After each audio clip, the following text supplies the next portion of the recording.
Raising athletes, the things that causes all dads to go bald and moms to buy minivans, empowering parents to help their kids succeed. Struggles. It's something that kids have, athletes have, but also parents have. So what are some of the I'll call them most common struggles parents have with raising athletes? Now, there's a long list because no two parents are the same, right? But here are the top, in my opinion, the top 6 most common struggles parents face when raising athletes. And now this is going to be a list that later on, we're setting up some episodes later on. We're just going to cover the list, some basic points regarding each item on the list, and really it's going to set up later episodes where we're going to do deep dives on each of these subjects. But this is the top 6 most common struggles parents face when raising athletes. The first one has to do with setting unrealistic expectations. This is a dangerous one, and it needs a balance. And I'm going to say something a little bit later on. It's going to sound like I'm contradicting myself, but I'm not. And there is a big difference. Is when you set unrealistic expectations for your kids, number one, you're risking setting them up for failure. We want to be realistic about our kids, where they are in their athletic journey, and be able to create goals for them and expectations based on where they're at and where we think and where we want them to be.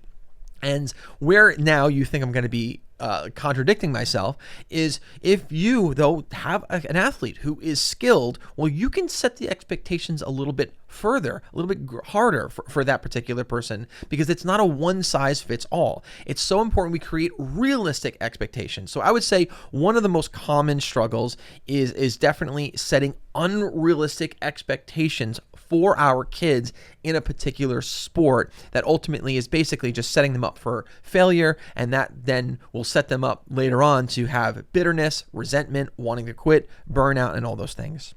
The second common struggle that parents have is they put a focus on winning too young. And this is a great subject because I get heat on this subject, but then I give them my explanation. And then we come to an understanding here.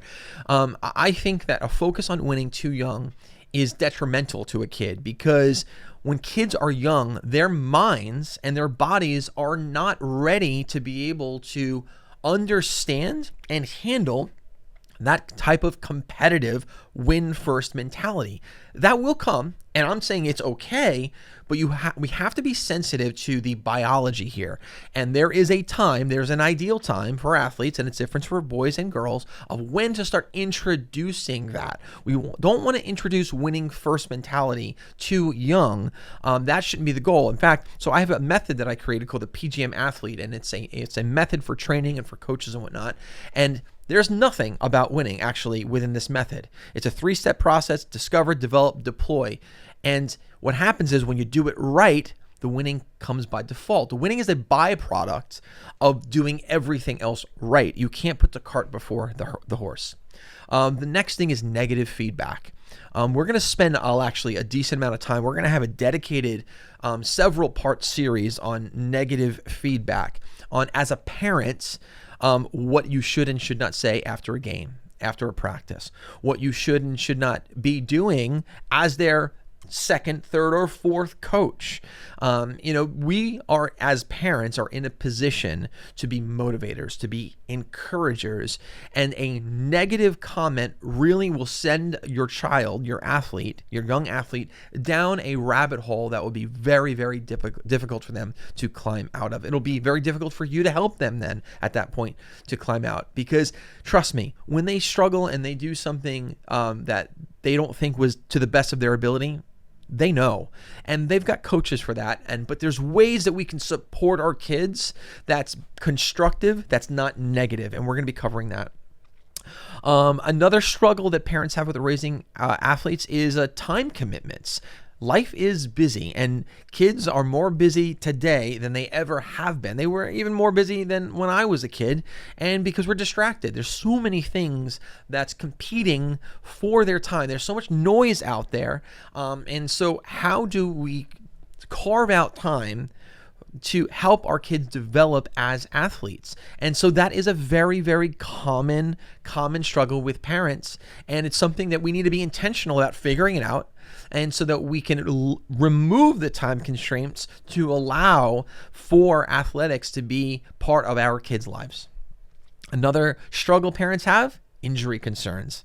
Oh, it is definitely part of it. And if you're one of the lucky few parents who your young athletes they never ever had an injury, they got to go through their entire athletic career without having an injury, you should be applauded. Hats off to you guys. You're one of the lucky few. Myself, listen, I was an athlete growing up as well. I was a full scholarship baseball athlete. And so I played one from very, very young. I played multiple sports up through college. And trust me, I had my share of injuries, severe injuries that led to even surgery. And it's part of it.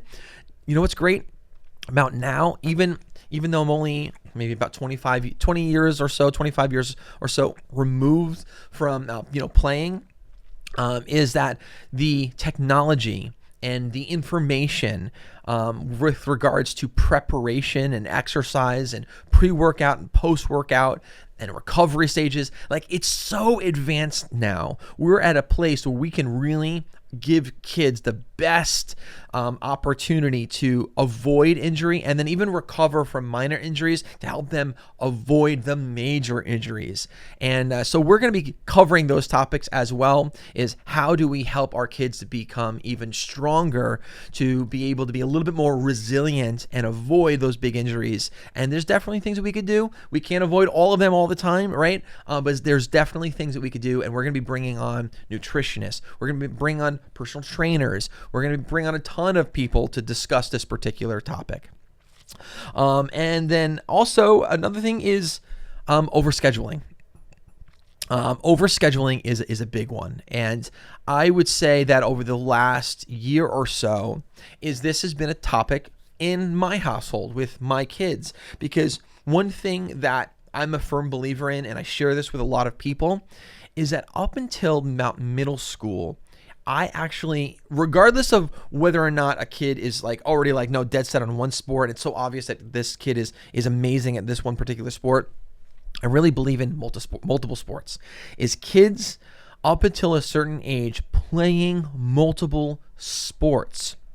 And what happens though is when kids are playing multiple sports, you get a time like where my kids are right now in their journey, where now sports is such a big part of their life, it's definitely on the verge of all right, is it overscheduling? Are we on the verge of burnout with them? Are we still balancing it out? So there comes a time where you definitely got to start trimming the fat a little bit and narrowing what it is and focusing their attention on specific things that they can, if in fact they want to play maybe outside past high school, for example, right? So there's definitely a conversation to be had for that, but overscheduling, I would say be sensitive to it. But when the kids are young and they're not really in travel sports yet, it's really just their local town league for stuff, or maybe they're just playing school ball with certain things.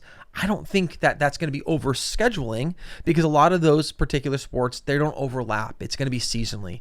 So play one sport per season and let them play a lot, because also they'll learn what they love the most. We don't want to project our agenda on our kids. We do want them to find their own way with our guidance. That's why it's great to give them that opportunity and subject themselves to different sports so they can find what it is that they love, what it is that they're good at. And you do that when they're younger, and then just naturally as they get older, they'll start focusing in on what it is that they love. When my kids were little, we had them try everything. We had them try everything from the dance, the gymnastics, tennis, martial arts, volleyball, baseball, softball, you name it. We had our kids involved with it, mainly because we wanted, as parents, to be able to observe and see what sports or what things are our kids actually good at, and then also what they like. Because if they don't like it, even if they're pretty good at it, they're not going to enjoy the experience. They're not going to give 100%. They're not going to get out of it what they really can be getting out of it. And by default, time and involvement helped us to figure out what are those things that my kids really like, and that's what they're now immersed in.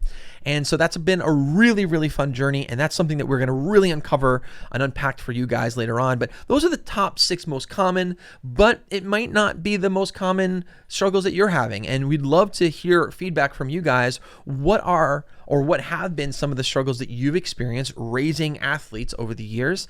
Definitely reach out to us, find us. You can find us anywhere from all the various social media platforms. You can find us on pgmathlete.com as well. But most important thing right now, we're growing this community, and this is not my story. This is our story. So definitely invite as many people as you possibly can, and let's educate the community together. Let's come together as and that's what it is. It is a community effort to raise athletes. So we want your input. We want your involvement. We want your support. We want you to be part of this conversation. So join us raising athletes every single week. You guys got this. We can do this together, and we'll see you next time. Take care.